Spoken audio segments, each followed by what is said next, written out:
When I was dating Ethan, he was still a poor student whose clothes were washed until they turned white. I accompanied him to live in a rented room and helped him find the best doctor from the surgery. Yet, when his affection for me was at its peak, I dumped him without hesitation. 3 years later, when we met again, he was the young master who had just been found by a wealthy family, while I was the fake wealthy daughter being ridiculed by others. My family wanted the real wealthy daughter to marry into his family. I stayed quietly in the corner and then saw Ethan flick the ash off his cigarette and point his finger at me. The marriage alliance is okay. I want her. Rosamund was the real wealthy daughter who had been lost from the Stella family. She had been anxious before returning home.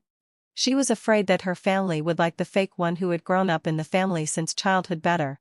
But she worried too much. As soon as she got home, her family drove the fake wealthy daughter out of the house, arranged an excellent marriage for her, and doted on her to the core. Before she could be happy for long, she found that her fiancé was the fake wealthy daughter's ex-boyfriend. To show his loyalty, the fiancé ordered people to capture the fake wealthy daughter and bring her in front of Rosamund. Decide how to deal with her. It's up to you. Rosamund was delighted in her heart but still pretended to be scared and said in a low voice, "I don't want to see her again." The fiancé understood. Then make her disappear. The woman who was first the ex-girlfriend and then the fake wealthy daughter died before she finally found a job and was overjoyed to start a new life. She was thrown into the sea to feed the fish. This was my previous life. The timing of my rebirth wasn't very good. I had just helped Ethan's mother find a doctor. He was overjoyed and went home. And we ended up having sex.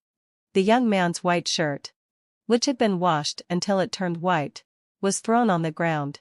His fair cheeks were covered with a blush. Even when he was asleep, he was half awake and tried to come over and hug me. I pushed him away. I stepped on the ground barefoot, looking at the narrow rented room that reeked of decay everywhere and had no windows. I couldn't even smoke a cigarette. I looked at my phone inferiorly. There were large amounts of living expenses transferred from my brother and mother. Baby, don't grievance yourself. I lowered my head, my mind blank. After a while, I hung up the phone. I squatted on the ground in a daze when suddenly a warm breath came from my neck. Ethan hugged me, rubbing his head against my shoulder and neck, and his tone was lingering. "Why did you get up so early?" "Nothing," I said softly. "Let's go to the hospital and see Auntie." Ethan turned around to pack his luggage. I stared at his back and subconsciously reached into my pocket for a cigarette but couldn't find it. In my previous life, I was attracted to his good looks. I pestered him to be with me, accompanied him to live in the rented room, and helped him find the best doctor for his mother's surgery. But later, he caught me for Rosamund and just sneered coldly, "Stella, you don't really think I was touched at that time, do you?" "No, no. Your charity, pity, and even the deal of sleeping with you made me so sick that I wanted to vomit." "Ethan, had infiltrated my obsession?" I asked. "Is it disgusting to be with me?" "How could it be?" He was obviously taken aback. "Baby, Evie. Why do you think so? You're so cute and good-looking." "How could I think?" A blush quietly crept up behind his ears. He was so sincere that he looked at me with eyes like colored glaze. "He's really good at pretending." I smiled and said, "It's okay. Just like in the previous life. Ethan's mother's surgery was a success. The difference was that in the previous life, I continued to be involved with him for another year and was his free bed partner for a year. But in this life, on the third day after his mother's condition stabilized, I dumped him. I even gave him a well-known green hat at school. In the pouring rain, he stood stubbornly in front of me, watching me put my arm around another guy's waist. His voice was hoarse. "Baby, don't do this. If you're angry with me, you can tell me. I can change whatever I did wrong. Don't do this." I patted the lower back of the guy next to me. The guy understood and directly punched Ethan, knocking him into a muddy puddle. He kicked him twice more and spat on his face twice. "Stay away from Stella. She's my girlfriend now. If I see you pestering her again, I'll beat you so hard that you'll be looking for your teeth all over the ground." In the following 3 years, I never saw Ethan again. I went abroad to study. In my previous life, even though I didn't study well, my mother always said that they would support me and told me not to worry. Later, I realized that they would only support their own daughter. People always need to have some skills to support themselves so as not to starve to death. During my spare time, I went to a Chinese restaurant. My fingers were soaked in thick oil stains, and I washed dishes with ice-cold water. In these 3 years, I did everything, from handing out flyers, washing dishes, to even working as a hostess in a bar at night. The greasy hands of those sleazy men rubbed against my thighs. I smiled, kept my expression unchanged, and continued to promote the drinks. In these 3 years, except for my tuition fees, I didn't use a single penny from the Stella family. I can't really explain what I was insisting on. The Stella family raised me, and they spent countless amounts of money on me. I can never pay them back in my lifetime. But I still thought that if I could owe them a little less, even just a little bit, it would be good. When I returned to China again, it was because my parents asked me to go home to meet my sister. They apologized to me and said, "The baby was mistakenly taken, and you're not our child." At that time, I had already found a job abroad, and I nodded silently. I see. The Stella family values blood relations, while my biological parents only value the kindness of the family that raised Rosamund. In my previous life, I was driven out of the house. I was so down and out that I couldn't even afford to eat. When I went to find my biological parents, my mother chased me out with a broom. She said she only had Rosamund as her daughter, and told me not to have any delusions. I gave a bitter smile. Thinking carefully, there really isn't anything in China that I care about now. The Stella family prepared a welcome dinner for Rosamund. I planned to leave after attending it and take my things with me by the way, so as not to be thrown out in the end without any dignity left. Ethan also came. The poor student whose clothes used to be washed until they turned white was now the young master of the wealthy Ethan family who had just been found. His dark eyes turned to me, and he even nodded slightly to greet me. The people of the Stella family surrounded Rosamund and tried their best to make her with Ethan. The sound of laughter and chatter came over. I was so bored that I yawned. I just got up and was about to leave when I saw that everyone's eyes had shifted to me. It was like a spotlight, burning hot and terrifying. Because when discussing the marriage contract, Ethan was silent for a moment, then pointed his finger at me and said firmly, "The marriage alliance is okay. I want her." It was obviously an extremely affectionate sentence. But when I saw his cold and heartless eyes, I somehow remembered the night 3 years ago when he was beaten black and blue. I shivered, propped myself up against the wall and stood up, and said, "Excuse me. I don't want to." The atmosphere froze for a moment. The people of the Ethan family lost face, and their expressions were all very ugly. "Mrs. Ju sneered, "Indeed. Our Ethan has suffered a lot since he was a child. How can he compare to Stella, who was brought up in a pampered way?" I almost forgot. Stella is not the daughter of the Stella family. What's her surname again? The tone was obviously sarcastic. But I didn't care much. I bowed to the people of the Ethan family. "Sorry. I'm not worthy." After that, I turned around and went upstairs, pulled up the packed suitcase, and sat at the desk in a daze, thinking about tomorrow's work arrangements. I was lost in thought and looked down at my work emails. The door opened, and there were footsteps. I thought it was the butler bringing me some fruit. Just put it on the table. The footsteps stopped. A pair of shiny pointed leather shoes appeared in my sight. It was Ethan. We hadn't seen each other for 3 years. He was thinner and taller. The well-fitted suit on him showed off his vaguely visible chest muscles. When I was dating him before, I liked to touch his chest muscles the most. Every time I touched them, he would blush and act shy, saying that I was shameless. "You're my boyfriend," I coquettishly said. "I only touch you." I lowered my eyes, put my phone with the screen off on the table, stood up, and asked him, "What can I do for you?" "I came to find you." "Find me? But we don't seem to have anything. Are you pretending not to know me?" He smiled sarcastically.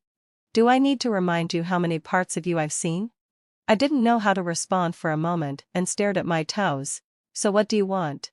Agree to the marriage alliance and marry me," he said. I was stunned and looked up at him in surprise. "I'm not the daughter of the Stella family anymore. There's no benefit for you to marry me." His gaze lingered on my chest for a moment and then said meaningfully, "Whether it's beneficial or not depends on how I use it." I'm being serious." "Well, I'm serious too." Ethan stood in front of me, stared at my face, and his eyes somehow became soft. Looking at me, he said word by word, "Stella, I want to marry you." "Why?" I didn't understand. Given our relationship, it's not like we can be described as never forgetting each other. Right? "You're right. Then why do you want to marry me?" Ethan's expression was a bit gloomy, and he took the initiative to bring up something else. "You're no longer the young lady of the Stella family." "Yeah, I look So what?" He sneered. "You're her mess bags. Chanel clothes. And all the yachts, luxury cars, and villas will disappear. Unless you marry me. Otherwise." He didn't finish his sentence, but I could hear the threat in it. "Unless I marry him, I'll have to endure a sharp decline in my quality of life." That wasn't what I cared about. It was that he was trying to coerce me into marrying him. Why? I was just about to question him when my head suddenly spun. I couldn't control myself and leaned against the sofa with my head in my hands. "What's wrong with you?" "I have low blood sugar," I said softly. "Could you please get me something to eat?" He hesitated for a moment, took off his suit, covered me with it, and rushed out. When he came back, he was carrying a large plate of food, all of which were in my favorite chocolate flavor. He also brought a cup of my favorite lemon tea. He used a fork to hold a piece of chocolate cake and fed it to my mouth. After eating something, I finally had some strength. Watching him running around to find a doctor and the obvious anxiety on his face that he couldn't hide, I suddenly had a faint feeling. Ethan? I asked half-jokingly. "You don't still like me, do you?" He was taken aback. After a while, he shrugged helplessly and gently admitted, "Yeah." Maybe he didn't want to hide it from the beginning. I couldn't believe it. "I gave you a green hat." "Yeah." "I had someone beat you up." "Yeah." "I treated you like that." "You still like me?" I stared at him in shock with my eyes wide open. Ethan, do you have a cuckold fetish?" He was so annoyed by me that he laughed. His originally tense face relaxed, and two small dimples appeared on his cheeks. He took off his gold-rimmed glasses, rubbed his eyes helplessly, and beckoned to me, "Come here." I shook my head firmly. He was silent for a moment, then took the initiative to walk towards me, step by step, until he cornered me. "Is it really that hard for you to accept that I like you?" "What else could it be? I treated you so badly. And you still like me. How is that possible?" Ethan smiled. "I tracked down that person who cheated. He said you just made a deal with him and didn't really betray me. I haven't been able to forget you for these 3 years. So, heading so mad so. Stella, will you marry me?" Ethan's tone was so gentle and appropriate. In a trance. I remembered that in my previous life, he sent people to capture me and bring me in front of Rosamund. I was lying on the ground in rags. The two of them were sitting there, dressed in luxury, like the lofty gods. In their conversation, with the same gentle and affectionate tone, they pushed me towards the path of death. Slap by slap. "Ethan, I treated you so badly. And you still like me. You're really shameless." His face changed instantly. "How could you do this? Am I wrong?" I looked at him coldly. "You're still eagerly saying you like me even after I dumped you. Isn't that shameless?" "Stella." Ethan was angry. His nearly 6'3", about 1.9 meters body loomed over me, casting a large shadow on my face. I couldn't see his expression clearly, but I could feel his heaving chest. He calmed down on his own for a while, then laughed self-deprecating. "Fine. Consider me shameless for lingering on a heartless woman." He straightened up, adjusted his tie and cuffs, and regained that expressionless look. "Just pretend I wasn't here today." He turned and left.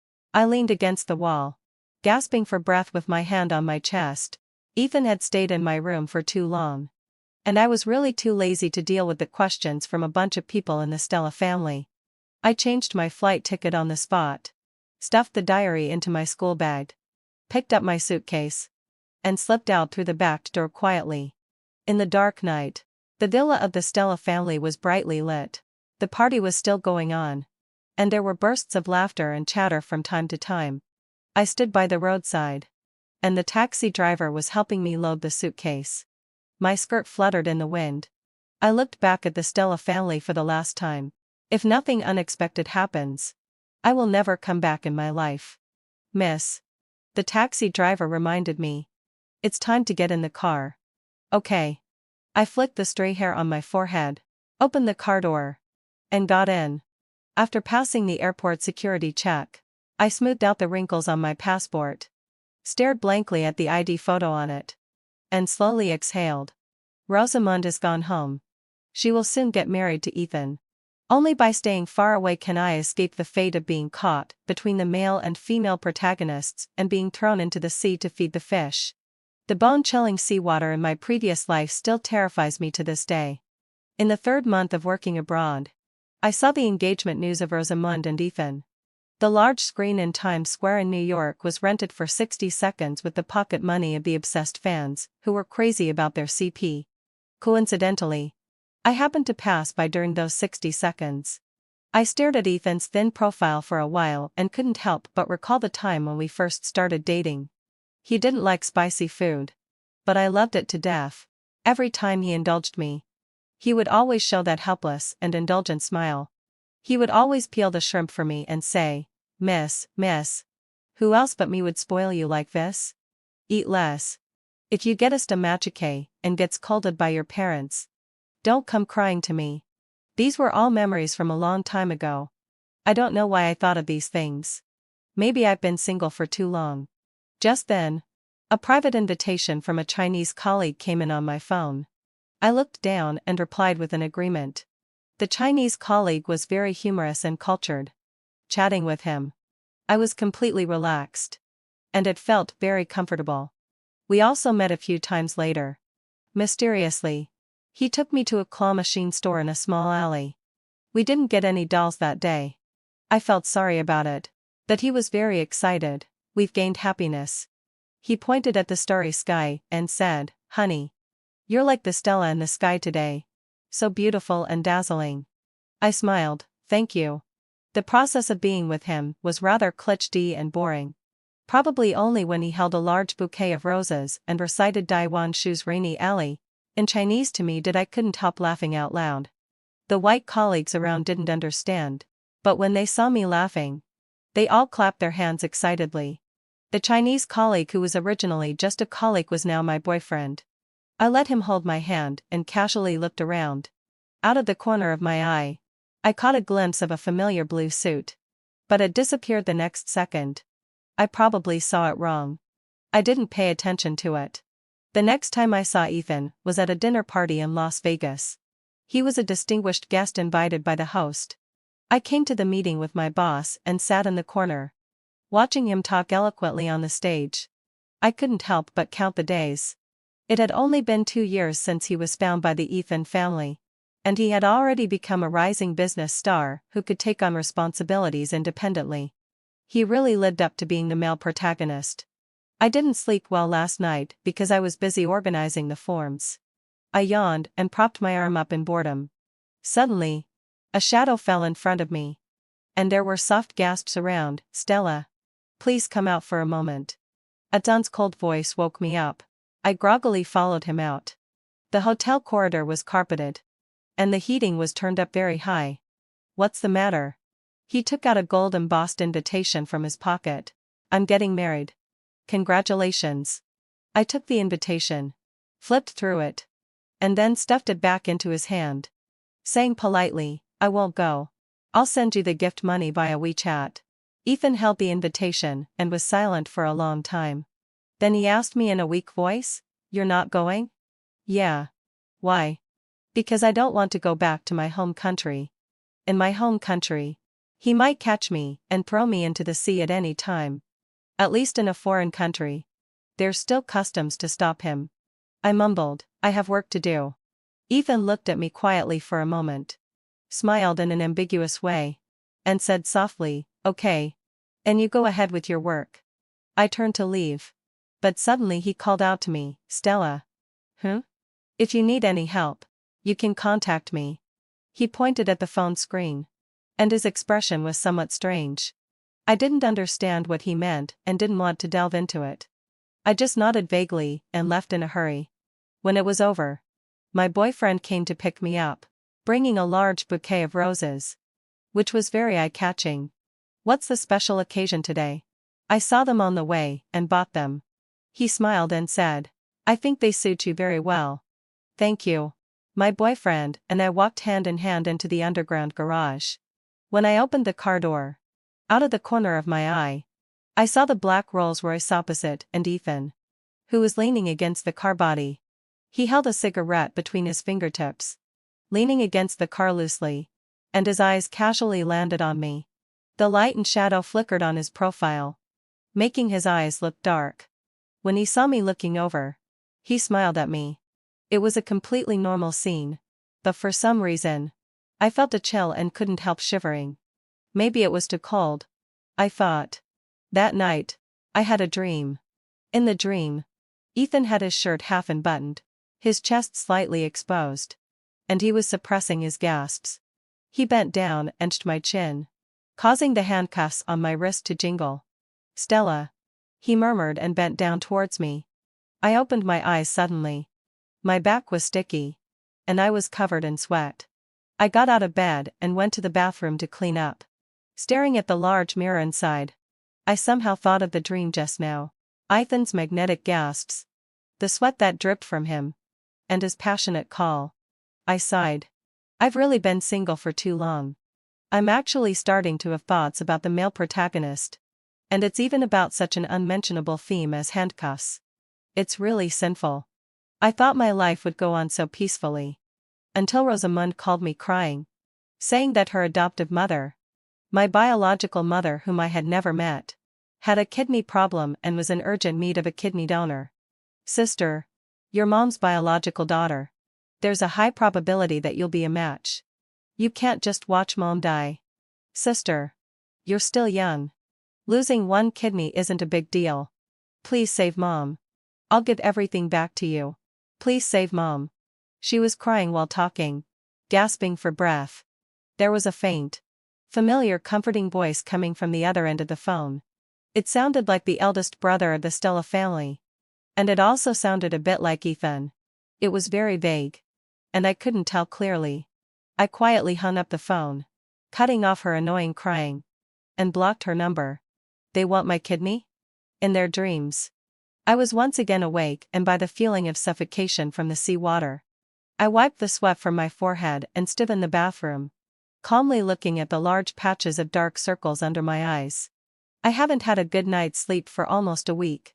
The news that Rosamund wants a kidney source hangs over my head like a knife. Even if I comfort myself thousands of times that this is a society ruled by law, and they can't just grab me away casually, it's of no avail. The values in the book all depend on the male and female protagonists. When they kill people, it's called punishing evildoers. When they abuse the vicious female supporting character, it's called flirting.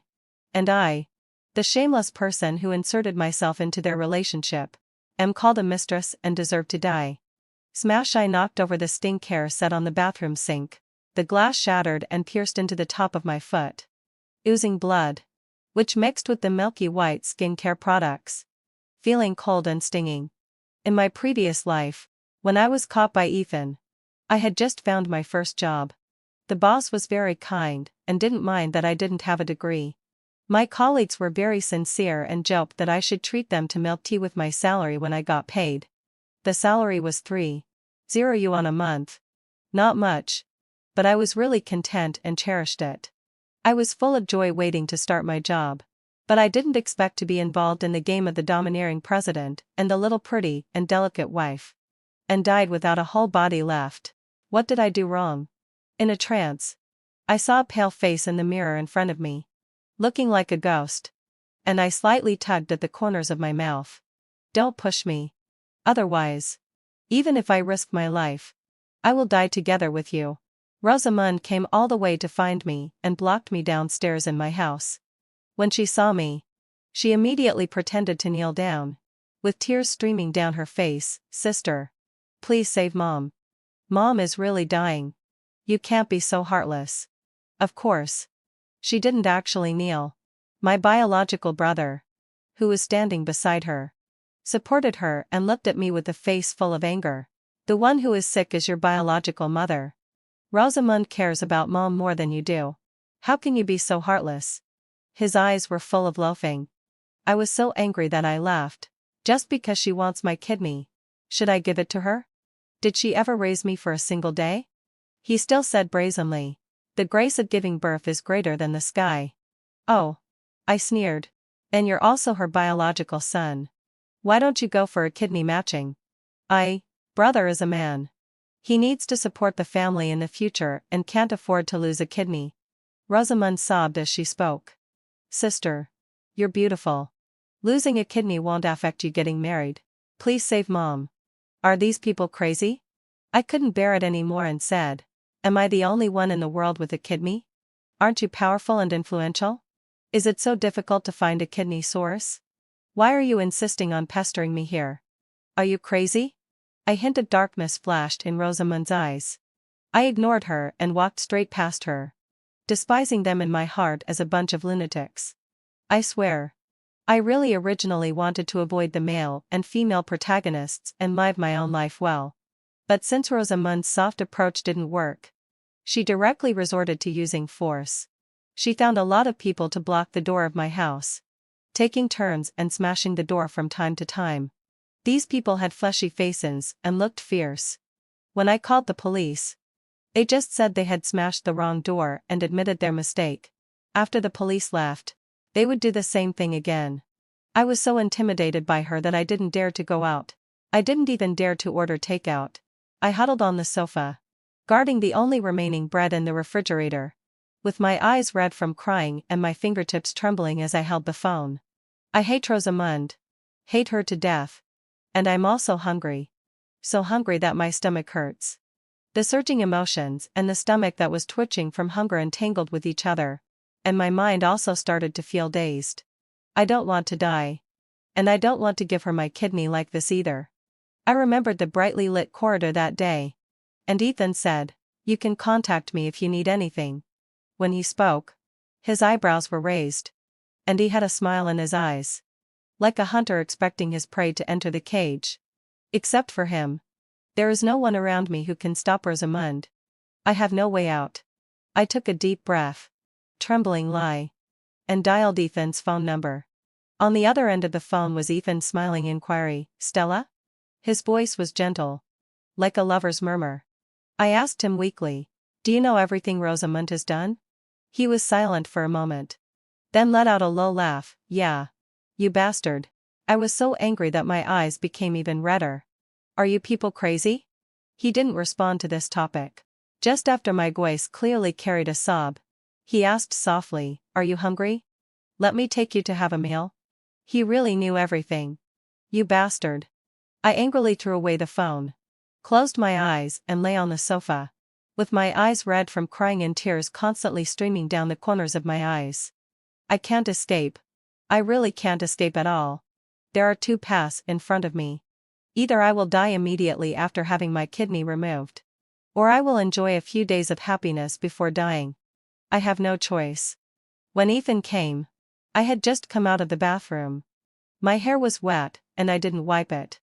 I stepped on the floor barefoot and saw him holding a KFC bag. "Have a little something to eat first. I'll take you to have a nice dinner in the evening." I listlessly rummaged through it and pushed it away. "I don't want to eat fried food." Ethan was taken aback for a moment, but didn't say anything. "What do you want to eat?" "I'll ask my assistant to bring it." He picked me up and sat me on the chair, then bent down to put on my slippers for me. The water droplets dripped onto his shoulders, wetting his dark suit. I didn't care and directly leaned my head against his chest, getting a large patch of water stains on it, and even rubbed against it on purpose. "How did you deal with those people at the door?" "I had them driven away." He used a towel to dry my hair, carefully combing it bit by bit, looking at the slightly dry ends of my hair. He frowned slightly. "Don't perm or dye your hair in the future.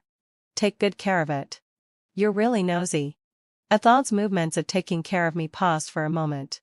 After a while, he looked up. Stella. I remember it's you who is asking me for help. Is this the attitude of someone who is begging for help? I was uninterested. Well, this is my attitude. What can you do to me? Ethan was so angry that he laughed. He took a deep breath and tapped my forehead with his knuckles. You're just relying on the fact that I like you. I lazily lifted my eyelids. Yeah. Since someone likes me so much that they can't be driven away no matter what, why shouldn't I accept it? I suddenly look forward to Rosamund's expression when she finds out about this. I turned around and put my arms around Ethan's neck. Will you still marry Rosamund? He was a bit surprised. After a while, he pinched my lips with a half smile. Do you want me to marry her? No. I stared at him. Marry me. I promise you. He was speechless for a long time. And then slowly said, You're really pushing your luck. Then will you marry me? Fine. I will. He lazily threw the towel on the ground and glanced at me. Stella. You'd better hope that I can like you for a lifetime. It's impossible for the male protagonist to like the female supporting character for a lifetime. Right? My eyes rolled. And I asked again, and what about your marriage contract with Rosamund? It's fake.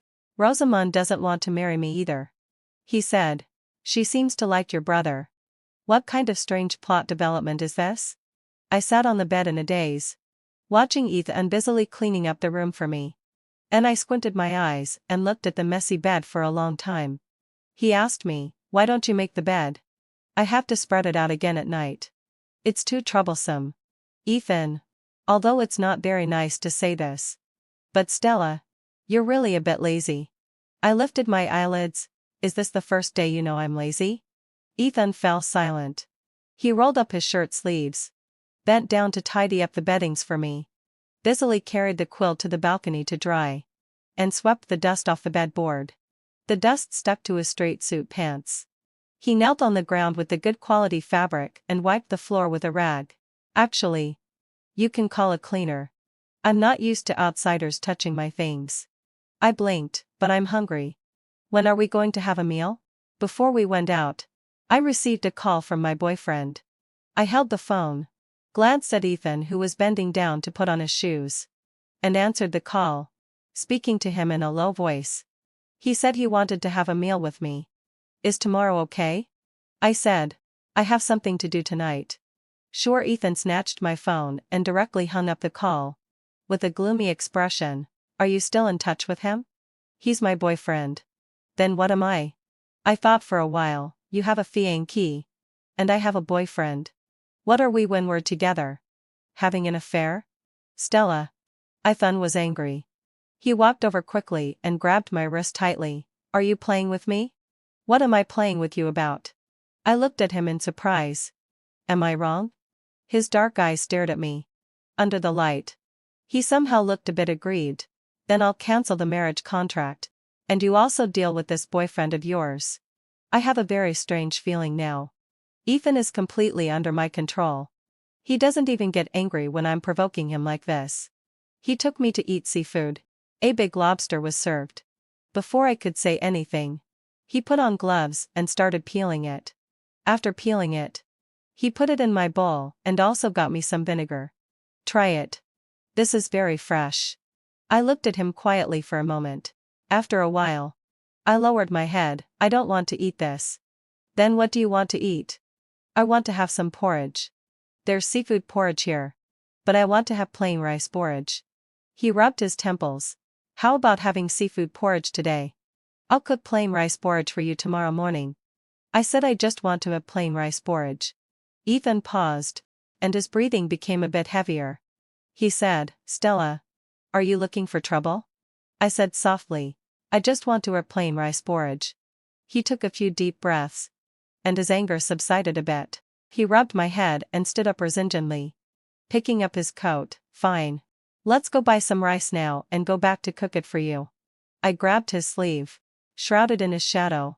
I looked up at him and asked softly, Aren't you angry even though I'm being so unreasonable? Do you like me that much? Even if I'm slow-witted, I can feel that the plot development now is very different from that in my previous life. Ethan really likes me a lot. So much that it's a bit beyond my understanding. And Rosamund? Forget it. I don't want to think about her. She's such a nuisance. I tugged at the corner of Ethan's clothes and smiled ingratiatingly. Let's have a meal. I really want to try this lobster. He stared at me for a while. Are you playing with me? No. I shook my head. I just wanted to see how much you could tolerate. Oh? He raised his eyebrows. Are you satisfied with the result? I thought for a while. I don't know. Ethan suddenly sat up, gritting his teeth and questioning me. How can you not know? Are you still playing with me? I'm stupid. I interrupted him. Let me think about it carefully. There are too many things. And it's so different from my previous life. I really can't figure it out for a while. Ethan sat down with a cold sneer, crossed his arms and leaned back on the chair, falling silent. I ignored him. I quietly finished the lobster meat, then drank a bowl of soup, feeling that there was something in my stomach. I slowly put down my chopsticks. I had with distinct knuckles stretched out in front of me, holding a plate of peeled shrimp meat. And the tone was beyond doubt. Finish it. I'm done eating. How much have you eaten? I'm on a diet. I can only be half full. When did you come up with all these fallacies? His gaze lingered on me for a moment, then quickly shifted away. I heard that when losing weight, the breasts lose weight first. You should think about it again. Yours aren't big to begin with. Get out. I stood up and covered his mouth. Have you no shame? I bent down, getting extremely close to him. I could clearly see the fine fuzz on his face and his eyes that sparkled like they held water. Looking at me, there seemed to be bright stars in the depths of his eyes, as if he had caught his own deity. I suddenly realized a problem. From the time we met until now in this life, even during that awkward reunion, Adon's gaze towards me has never changed. He has been loving me straightforwardly all along. From start to finish.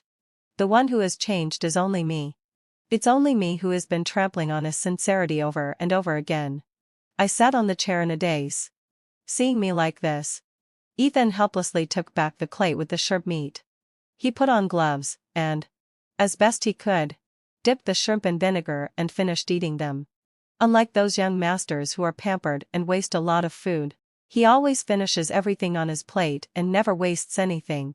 Was he like this in his previous life too? I tried hard to recall, and then knocked on my head in frustration. I really couldn't remember clearly. After being reborn, that so-called previous life had become a nightmare. The biting cold seawater, the ferocious faces, the hateful tone. These memories were too painful and suffocating, and I had been avoiding thinking about them. As a result, after a few years, I couldn't remember many details clearly. But one thing was undeniable. Those were indeed the real experiences of my life. In my previous life, I was really tied up by Ethan and thrown into the icy depths of the sea. When my boyfriend called, Ethan had just finished eating the last crab claw. I answered the call, placed the phone on the table, and turned on the speaker. He excitedly told me that he saw purple balloons by the roadside. They were very beautiful, and without hesitation, he bought them for me. I'll bring them to you tomorrow. Honey. They're really super beautiful. As soon as I saw them, I thought of you. Like a mysterious and noble violet. Thank you. Before I could finish, Ethan grabbed the phone and smashed it. He stood up, grabbed my wrist, and was about to drag me outside, saying fiercely, "We're going back to our home country right now." I didn't follow his lead. I didn't even stand up. I looked up at his almost crazy appearance and gave a soft laugh. Ethan, my boyfriend loves me very much. And my job is also great. I'm going to get a promotion next month. If it weren't for you and Rosamund, how smooth and satisfactory my life would be. Do you see that? I seemed to be out of my mind. Obviously, having fulfilled my essay, the right thing to do now was to please him and solve the problem of the kidney donor. But I just couldn't stand seeing Ethan happy. As soon as he was happy, I seemed to see that dark night in my previous life.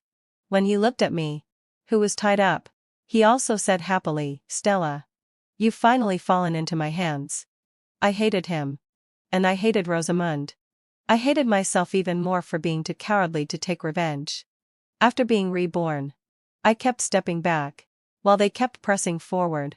One was scheming for me, and the other was coveting my kidney. I was forced by them with nowhere to run, and I was forced to walk back into the cage they had woven. In my previous life, Rosamund wanted my life, and I was in Ethan's hands. In this life, Rosamund wants my kidney, and I'm still in Ethan's hands. Whether I live or die, it all depends on his whim. Ethan was still standing there. He maintained that posture for a long time, then raised his hand and pinched my face. Are you blaming me for coming to find you? He stared at me and said. But this time, it was you who took the initiative to ask me to come. Now you're turning the tables. Stella, you're so brave. He picked up his suit jacket. If you had any sense at all, you'd know you shouldn't break up with me at this moment. Rosamund wants your kidney. And besides me, no one can save you. Finally, having fulfilled my sigh, his voice softened. Stella, stop being willful. He stroked my hair to soothe me, his tone lingering, like a lover's whisper. There was not the slightest trace of fear or unease in his eyes and expression. The gap in our skills was too big. I was firmly in his control, and he didn't have to worry at all about me running away or betraying him. I closed my eyes, and my eyelashes quivered slightly. Sorry, I said softly. I was confused just now. I asked Ethan for $1 million and transferred it to my boyfriend when he asked me what drink I wanted. I added a postscript, sorry. I still can't forget my ex-boyfriend. This money is compensation for you. Before I could finish sending it, Ethan took the phone, glanced at the chat box, and promptly deleted my boyfriend. Enough. There's no need to say more. I think I should meet him and talk to him in person, I said softly. It's too disrespectful to say it online. Ethan gave me a cold glance. Isn't $1 million respectful enough? I was silent for a moment. Then my attitude became firm. I just want to meet him. Ethan was so angry that his chest kept heaving, and he almost crushed the phone screen. But in the end, he was helpless against me. Finally, heading so fieldly, he told me through gritted teeth, fine. Just one meeting. You go and make things clear to him. When we met, I gave him an idiom dictionary and a collection of Li Bai's poems. I had already noticed that he loved China more than he loved me. He loved its culture, history, and language, and he loved the people from there. He probably liked me because of the Chienzam I was wearing when we first met. I've decided to go back to our home country, I told him with a smile. His eyes lit up instantly. Congratulations. Then he pushed a card in front of me. I can't take the money in this card. We were in a free relationship, not an unequal arrangement of being kept. It's not an arrangement of being kept, I said softly. My ex-boyfriend is an extremely wealthy second-generation rich kid, and this money is from him. He demands that if you take the money, you can't contact me anymore. The person across from me was a bit surprised. I interrupted him. There's no reason not to take this money. For my ex-boyfriend. He'll be more at ease if you take the money. He hesitated for a long time before nodding and putting the card back in his bag.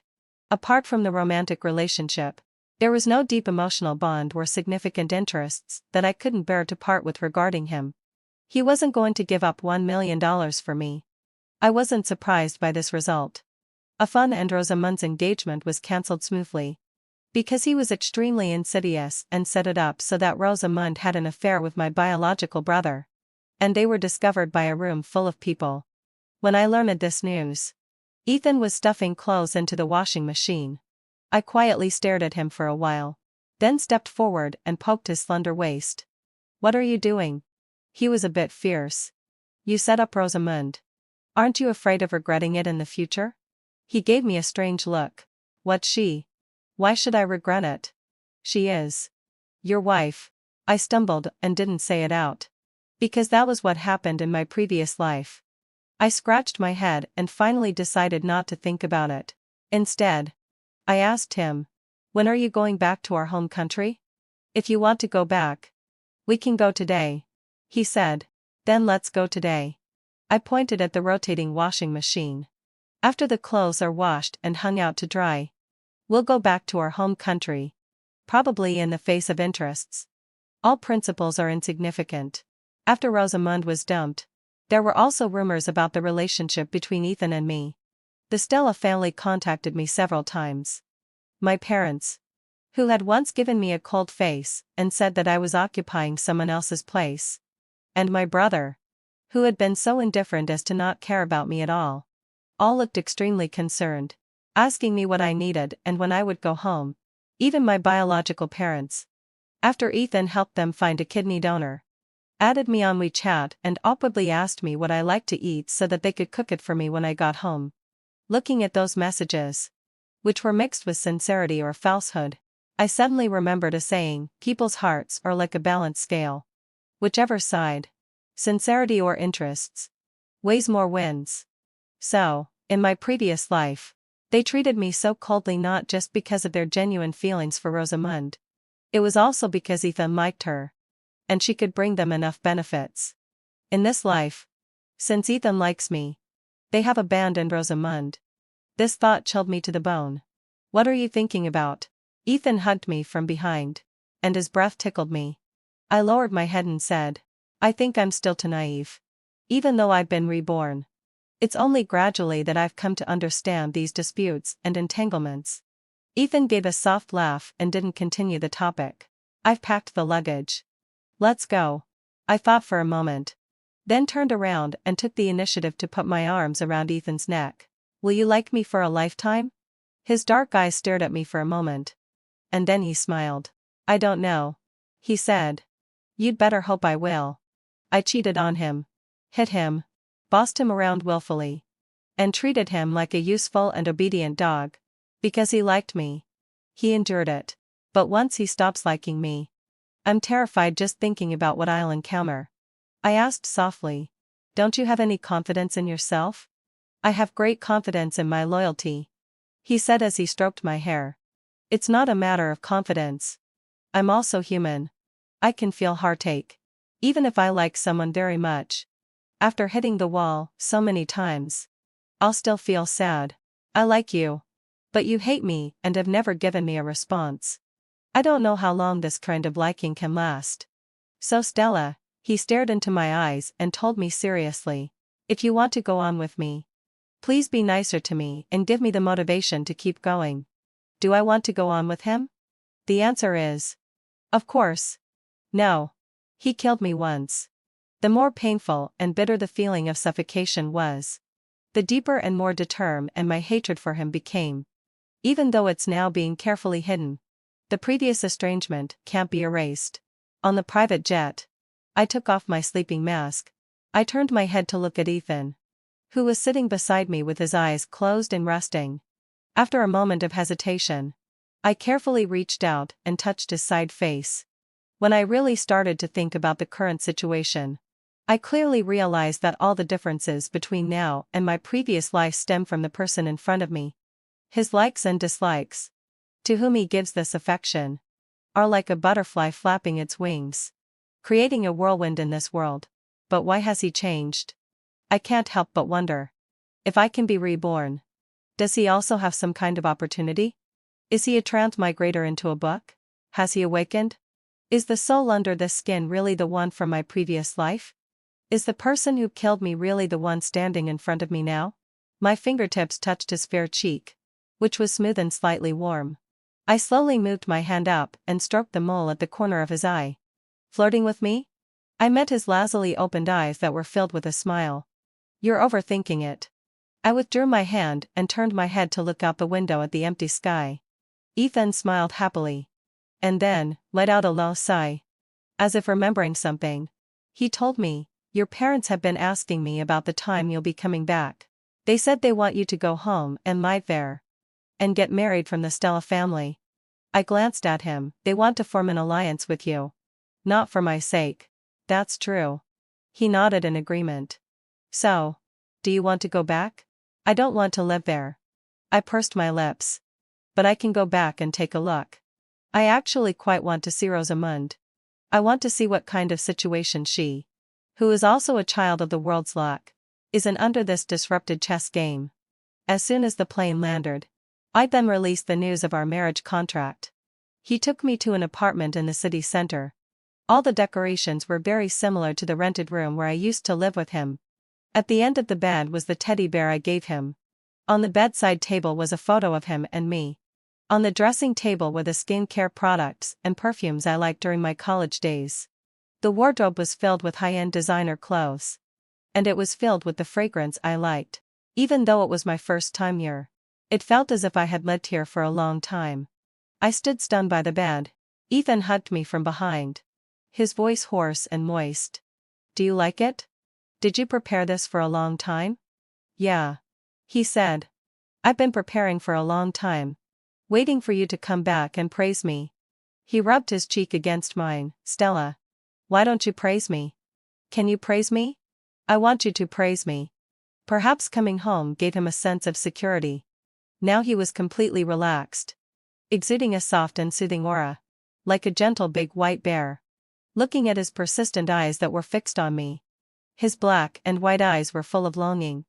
As if he would cry the next second if I didn't agree. I sighed silently, turned around helplessly, held his cheeks, and leaned in to kiss him. "Thank you. I like it very much." He pursed his lips and smiled. 2 dimples appeared on both sides of his cheeks. Incredibly sweet. He was radiating joy and happiness, with a bit of childishness. In a trance. I seemed to see him from our college days. After our first kiss, he also hugged me and giggled like this. As soft as a freshly baked loaf of bread. Obediently waiting for me to stroke him. The past and the present overlapped. And for a moment, I actually felt that all the barriers in between hadn't happened. And all the rifts didn't exist. I was with him properly. From our school uniforms to our wedding dresses. We kissed, indulged, embraced each other's sweaty bodies, and whispered sweet nothings. "Stella." He took out a diamond ring from his pocket, carefully put it on the ring finger of my left hand, and gently kissed it. "I love you," he said. At that moment, my heart was beating wildly out of control. I clearly realized that my heart had been moved. After I got home, I found that Rosamund had become very old-fashioned now. Her once enviable skin was gone. And her face was extremely haggard, yellowish and dark. She even had wrinkles at the corners of her eyes at a young age. Watching her sitting there silently, like a background prop, her temperament had become ordinary. And she no longer had the stunning appearance she had when we first met. The kind that could make people's eyes light up and be easily noticed in a crowd. When the parents of the Stella family saw me, there was amazement in their eyes, which seemed to be both flattering and sincere. "Stella is getting more and more beautiful. I didn't notice it before. But now it's obvious at a glance. She really matches Ethan." I didn't know what to say. So I tugged at Ethan's sleeve and asked him to chat with them. Ethan was socializing. And I went upstairs on my own, wanting to take a look at my old room. Rosamund appeared in front of me like a ghost. Her hair was loose. Her lips were pale. Her face was yellowish and dark. And the look in her eyes when she looked at me was filled with intense hatred. "It's all because of you. It's all for you that Ethan calculated against me and made me end up in this situation. You stole my life. Stole my fiancé. And now you're here to take away everything from me." "I didn't think that way," I said softly. "I'm sorry for stealing your life. But the mistake of the baby switch wasn't something I wanted either. As for Ethan." I looked up at her. "If you hadn't been pressing me so hard, I wouldn't have turned to him for help. Rosamund, I never wanted to compete with you for anything. I just want to live my own life well. You're still the young lady of the Stella family. Mom and Dad still love you. You don't have to give up on yourself like this."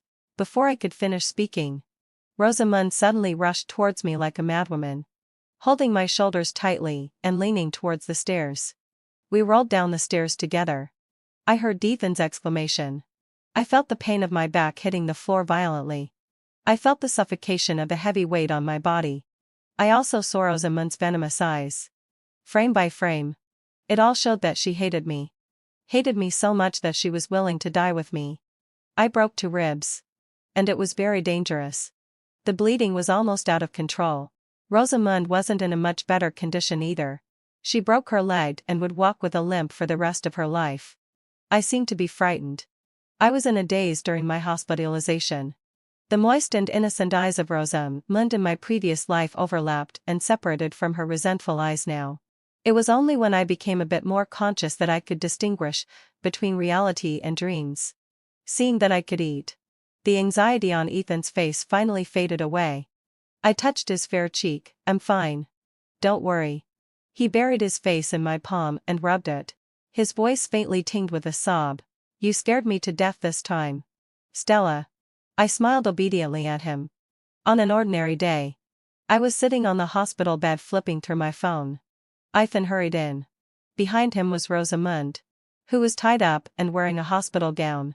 She was roughly positioned in a kneeling posture. This familiar scene. I stopped what I was doing with my phone and looked up at him. "What are you doing?" Ethan stopped in front of my bed, wiped the sweat from my forehead, and said softly, "I didn't have the time to deal with her before. Now that you're better, I had someone bring her here. How to deal with her is up to you." My heart was struck hard. Subconsciously, following my intuition, I repeated the same words as in my previous life. "What if I don't want to see her again?" Ethan sneered. "Then make her disappear. Are you going to throw her into the sea to feed the fish?" That's indeed the simplest way. The chill gradually rose from the bottom of my heart and spread through my limbs. I froze, and my soul seemed to be pulled out. I didn't even know what Ethan said next. I was all too familiar with this scene. In many midnight dreams, I was kneeling on the ground like this, listening to Ethan's judgment and despair. Just like Rosamund now. Her eyes were scarlet, and she kept shaking her head. The bandage on her foot was bleeding, and she was crawling towards Eve and desperately. "Enough," I heard my own cold voice. "Call the police and let the law deal with her." Ethan? You have no right to decide someone's life." I've always been holding on to a glimmer of hope. Ethan has changed so much compared to my previous life. What if he has a different soul? Transmigrating into a book. Awakening. These are all possible, aren't they? But today, this dream was completely shattered. This scene that was exactly the same as in my previous life told me that Ethan hadn't changed. He was still the same person as in my previous life. Ruthless, indifferent, and ignoring the law. It's just that in my previous life, Rosamund was his lover, and I was the one who experienced these means. In this life, I'm his lover, and Rosamund is the one who has to endure these methods. It's the cycle of fate, and everything is absurdly ridiculous. I can't find a reason to cover up Ethan's bad side. It's the same body and the same soul. In my previous life, the person who killed me was him. After lying in the hospital for 2 days, I firmly demanded to be discharged. When Ethan heard the news, he cancelled all his work and came to see me.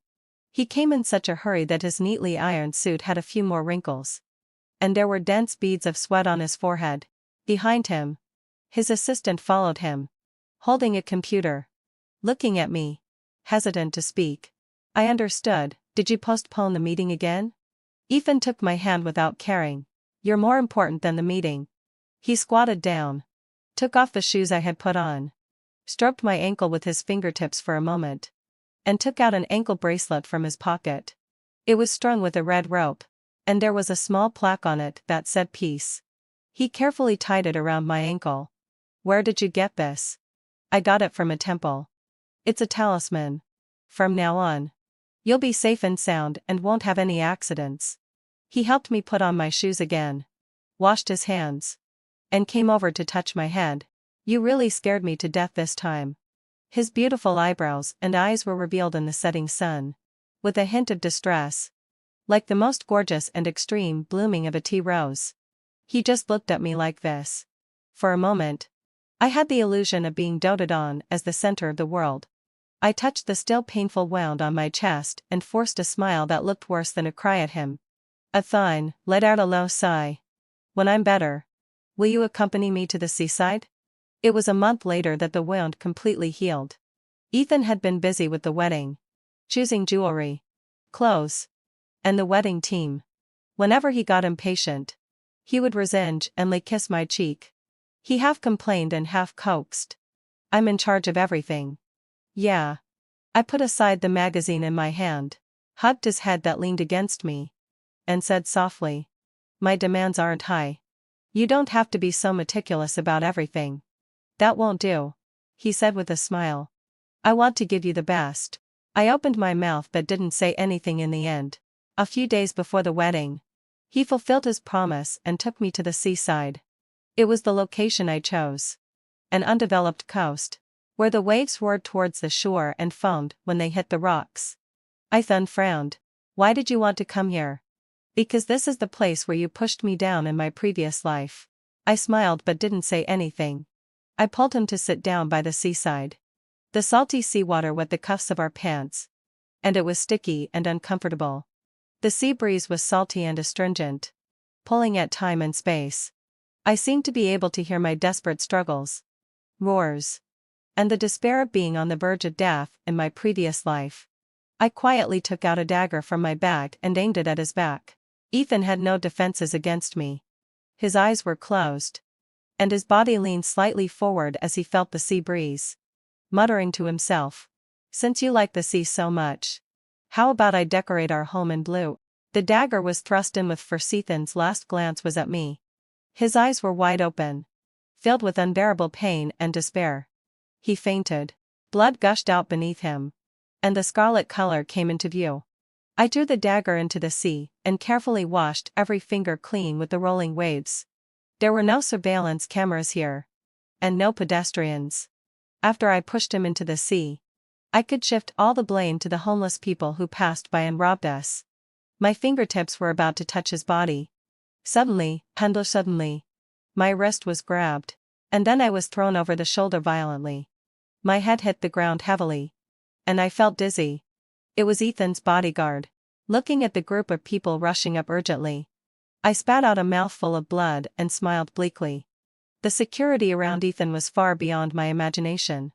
I had clearly transferred away all the bodyguards I knew about. But he still had a backup plan. My childish methods probably could never defeat him. The waves on the shore were surging, mixed with the smell of blood and the hubbub of people. Every passerby would kick me twice, spit on me, and scold me as an ungrateful person. I heard the roar of the ambulance. They didn't call the police but dragged me and threw me into a basement. It was dark and damp inside, and rats scurried around from time to time. I was groggy every day, with only a bowl of clear water and inferior corn buns that scratched my throat. My wrists were chafed and bled by the shackles. I wiped them on the inferior cotton and linen cloth, getting my hands full of dust. And it hurt terribly. There were no windows, no sun, and no clocks. I didn't know how much time had passed, nor did I know when the sun rose and set. Just when I was about to go crazy from being locked up, they let me go. The person who opened the door for me was obviously reluctant.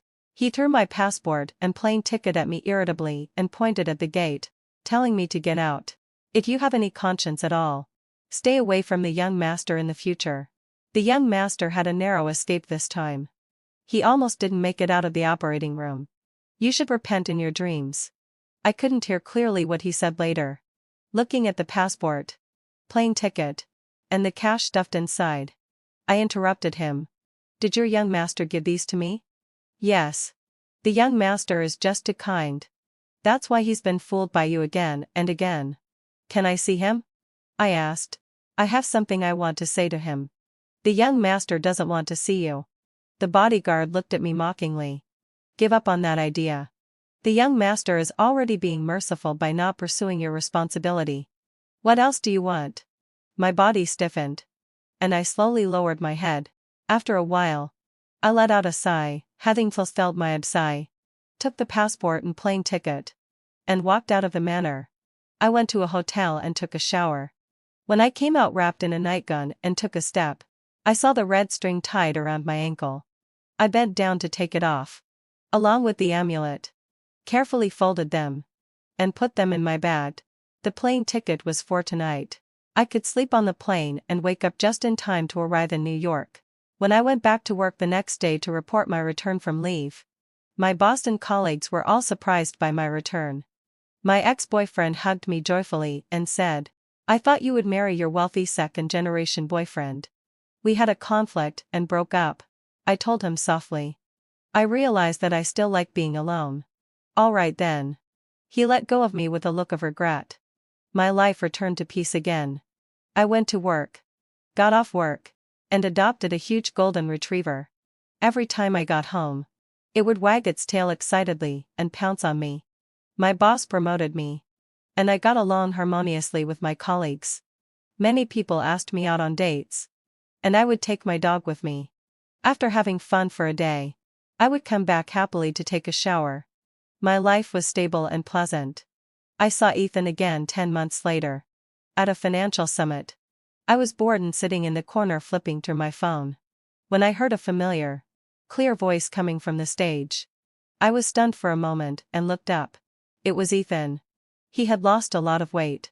His suit hung loosely on his body, and his face looked haggard. There were large dark circles under his eyes, as if he had stayed up late for a long time. His poor health was obvious at a glance. He looked dejected and depressed, exuding a sense of lifelessness. He really looked like he was about to die. I was startled by this thought, lowered my head, and started flipping through my phone again, not daring to look at him. On the way to the restroom, I was stopped by his assistant. He was still dissatisfied with me, but had to ask for my help, so he had to put on an earnest look. He pleaded with me to persuade Ethan.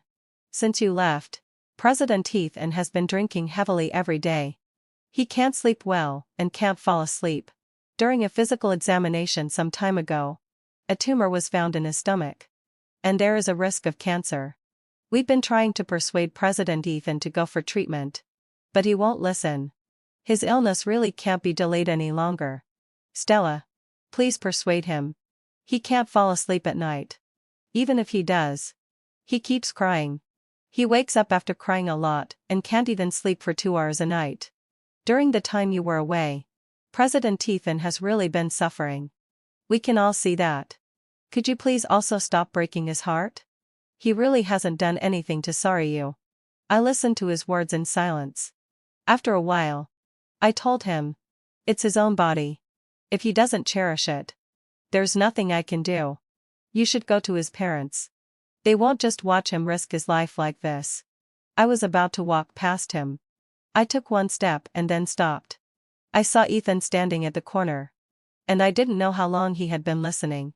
When I got closer, I realized that his complexion was so bad that he didn't even look like a normal person.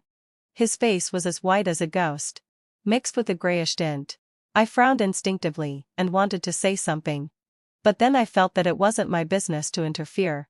Eventually, having fulfilled my sigh, I planned to walk past him and leave. Ivan grabbed my wrist. His slender fingers held me tightly, and he said in a hoarse voice, Stella, I remember everything. About the previous life. After knowing each other for 6 years, I could finally sit down with him and have an open and honest conversation. He said that he had never understood why I hated him so much. It wasn't until I stabbed him and he was lying groggily in the hospital bed that he remembered his previous life. I frowned. Since you remembered, why didn't you go to Rosamund? He fell silent. After a while, he said slowly, I only have the memories. But I don't have the same emotions. I can't feel the love I had for Rosamund. Nor can I feel the hatred for you. Those scenes always make me feel like I'm watching someone else's life from the sidelines. He smiled bitterly. Stella, I really can't imagine myself treating you like that. Doing such disgusting things. I really can't accept it. If you think of Rosamund as your lover, it will be much easier to understand. I said softly. Now that you don't like her, you naturally stand on a different position from that in your previous life. I didn't really want to talk about this topic. I slowly exhaled and seriously advised him. Don't think too much. Just treat those memories as a dream. Go to the hospital for a checkup. Take care of your body. Work hard, and find a suitable lover. Life is not long. Don't get caught up in such illusory things. It's meaningless. Athan was silent, his fingertips pinching the edge of the cup. After a while, he asked me in a low voice, Don't you hate me anymore? No. I don't. I told him honestly. I stopped hating you after stabbing you with that knife. I didn't have the courage to kill you. If I had really pushed you into the sea that day, I would have had nightmares for the rest of my life. I with great difficulty got a chance to live again. I don't want to focus on those things anymore. I want to live a good life in the future. Ethan, don't get torn either. Just think of the previous life as a dream. When the dream is over, we still have to live in reality. Ethan smiled faintly, looking listless, and the smile didn't reach his eyes. When we were parting, he opened the car door for me and carefully protected my head with his palm. The empty sleeve was in front of my eyes, and his wrist was so thin that it seemed to be nothing but skin. I pursed my lips and sincerely advised him, "Go to the hospital and have a look. You're still young. It will be a great loss if you ruin your body." He coughed and said, "I'll go as soon as I get back." I nodded. When I got home, Ethan opened the car door for me. He looked at me and forced a smile that was uglier than a cry. He opened his arms to me.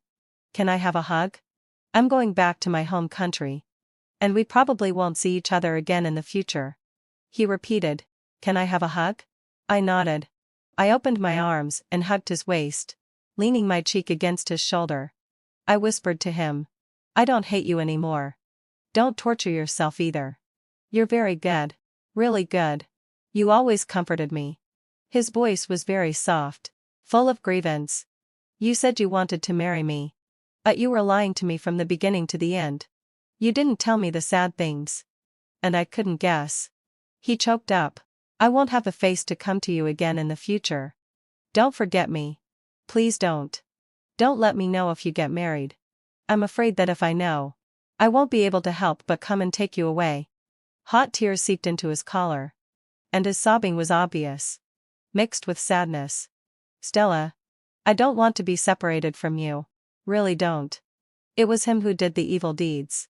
He killed you. But I'm the one who has to bear the consequences. I'm atoning for his sins. If it hadn't been so excessive." He didn't continue. But I knew what he meant. If it hadn't been so excessive. If it hadn't involved life and death. He would definitely have tried every means to seek my forgiveness. But in the previous life, he killed me. Love can cross mountains and seas. But no one can cross the gap between life and death. The hatred of life and death can never be let go of or forgiven. The only reason I can stand here now, hug him, comfort him, and listen to him is just a simple let it be. Let it be then. I let go of him, looked at him quietly, raised my hand, and wiped the tears from the corner of his eye. "Ethan, I'm leaving." The story between him and me finally came to an end. In the future, separated by the vast Pacific Ocean and the gap in social classes, the only intersections between him and me will probably be in financial moves and on the large screen in Times Square. When I was 29 years old, the golden retriever I raised died. Before it died, it lay in my arms and carefully licked my palm. I cried my heart out until my throat was hoarse. Holding its stiff body, I cried from dusk till dawn. I scattered its ashes into the sea after cremation. Standing by the surging sea, for the first time, I truly felt that I was all alone. I only had myself left. In the second year after my dog passed away, I came across a post about dog adoption online. The photo looked very much like my precious pet. I bought a plane ticket that very night and rushed over. The owner was a kind-hearted Chinese-American man. He had 3 dogs at home, and one of them had just given birth to a litter of puppies. He looked at me with a gentle expression and said, "Would you like to hold it?" It was a very small golden retriever. It held its head up, and its glassy eyes blinked at me. It licked my palm with its wet tongue. I made up my mind almost instantly, I want it. The owner nodded with a smile and handed me a glass of lemonade with ice cubes. He added my contact information and often chatted with me casually. He sent me pictures of jungles, mountains, seas, and squirrels in the twilight. In the following year, he brought his 3 dogs and traveled all the way to the city where I settled down. He bought the house opposite mine. He had savings and didn't like going to work. Every day, he helped me take care of the dog. He took the 4 dogs all over New York and brought back many pictures of the sunset beside tall buildings. I asked him why he took pictures of the sunset. He paused for a moment and said, "When you stood at my doorstep and opened the door, there happened to be a ray of sunset shining on the top of your head. I've never seen such a beautiful scene. Such beautiful sunlight. And such a beautiful person in my life. I smiled. In the 3rd year, we got registered married. The wedding was on a small scale. His parents came all the way from China. They held my hand and told me some interesting stories about him when he was a child. His mother asked me, "Have you considered developing your careers back in China?" As I listened, I looked at him weeding on the lawn outside the window. I smiled slightly and said, "I don't mind." I didn't even need to make inquiries about Ethan. Just by doing a simple search, a large number of entries about him would come up. He had become cold and mature. In front of the camera, he was serious and solemn. And he led the company into the international market in a proper and orderly manner. I met him again in the 3rd year of my marriage. I was standing on the street, feeling a headache as I watched my little daughter eating cotton candy. Her clothes were stained with frosting. But her father didn't seem to mind. He kept coaxing her and making her laugh. I gave him an angry glare. Out of the corner of my eye, I saw Ethan standing under the street lamp. Before I could fully react, he had already walked over. He gave a slight bow to me. And his voice was a bit hoarse. "Is that your daughter?" "Yes. My husband and I are back in China to visit relatives." I grabbed the lively golden retriever beside me and gave him a formulaic smile. "Long time no see. President Ethan." "Yeah." He replied quickly. "I'm getting married too." I didn't quite understand why he brought this up and looked at him in confusion. Ethan didn't elaborate on it. Instead, he just stared at me blankly. His gaze swept over my daughter and my husband, and finally landed on me. He gave a bitter smile. I didn't pay attention to it. The golden retriever was too lively, and I didn't have enough strength to hold it back. I turned around and poked my husband beside me. When I came back to my senses and wanted to talk to Ethan, he had already walked away. His broad windbreaker cast a long, slender shadow in the setting sun, and somehow it gave off a sense of loneliness. I smiled, turned around, and hugged my daughter beside me, wiping the sugar stains from the corner of her mouth. "Who was that uncle just now?" "He's a very wealthy friend of mine." "Honey." I stroked her head. "It doesn't matter. Baby." The story between me and him was already in the past. What remained was the life that belonged to me and my family.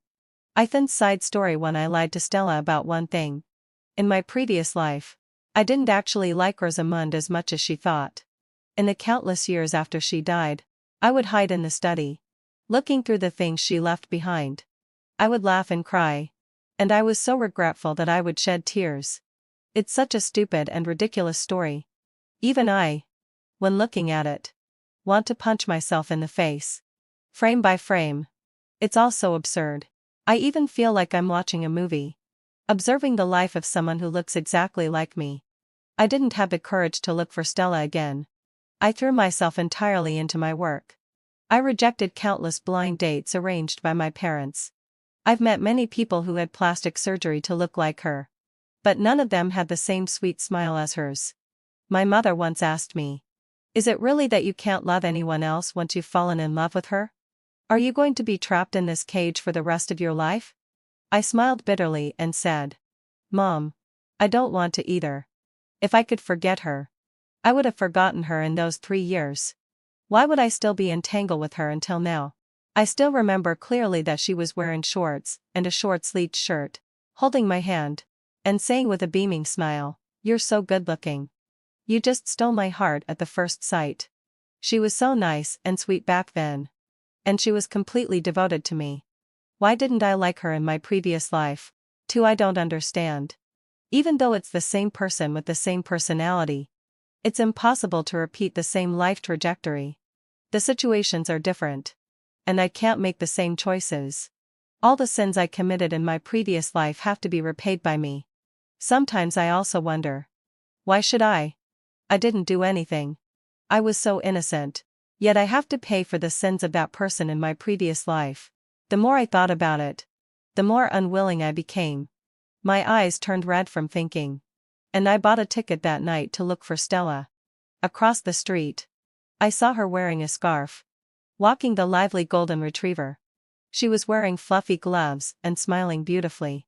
Strangely enough, My heart suddenly calmed down. I'm not paying for his sins, I thought. I'm making up for the wounds Stella has suffered. Stella would definitely never accept me again. I should stay away from her and wish her well. 3. I witnessed Stella getting to know that man, falling in love with him, and finally getting married. To put it in a worse way, I even knew how much vegetables they bought every day, how much rice they ate, how long they slept, and how long they walked their dog. There was a third onlooker in their relationship. I know I'm shameless and crazy. Anyone would scold me for being an idiot. But I just couldn't help it. On the day Stella gave birth, her husband was waiting outside the delivery room, and I was standing outside the hospital. The snow was falling thick and fast, fluttering down like grains of salt and getting into my eyes. Stella and her daughter were both safe. A few tears also streamed down from the corners of my eyes. During a woman's pregnancy and the confinement period after giving birth, it's the most likely time for the husband to cheat. During that time, I kept a close eye on that man. Even when he talked to the salesperson while buying vegetables, I would record it and examine it carefully. I don't know what was going on in my mind. I hoped that Stella would be happy. But at the same time, I wickedly hoped that she wouldn't be happy. Only if she wasn't happy would I have a chance to go up and hug her. In the second month after Stella finished her confinement period, I saw that man coming back happily with candles and steaks. He was dressed up nicely, and the corners of his mouth were almost reaching up to his ears. My hand on the steering wheel clenched so tightly that the veins stood out.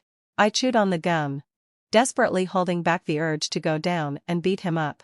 I reclined the seat and stared silently at the window of Stella's bedroom. To be honest, I don't know how much longer I can hold on. I've never been a good person. I just want her to be happy. I just have a little more patience for her. The day we met again was carefully chosen by me. The wind was just right. The sunlight was neither too much nor too little. I wore the color of the suit and the tie that she liked the most, and I shaved my chin clean. I prepared for it seriously for a long time. How to deal with it is up to you. She called me President Ethan, in a tone that was both unfamiliar and polite.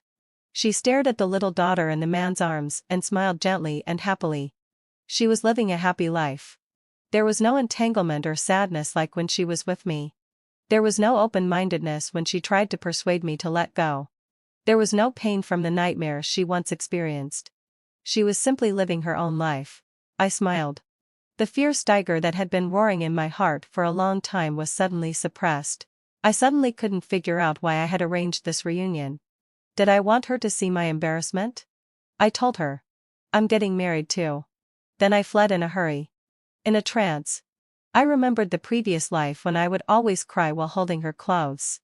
I gave a bitter smile. Not being able to have her love is probably my inescapable destiny.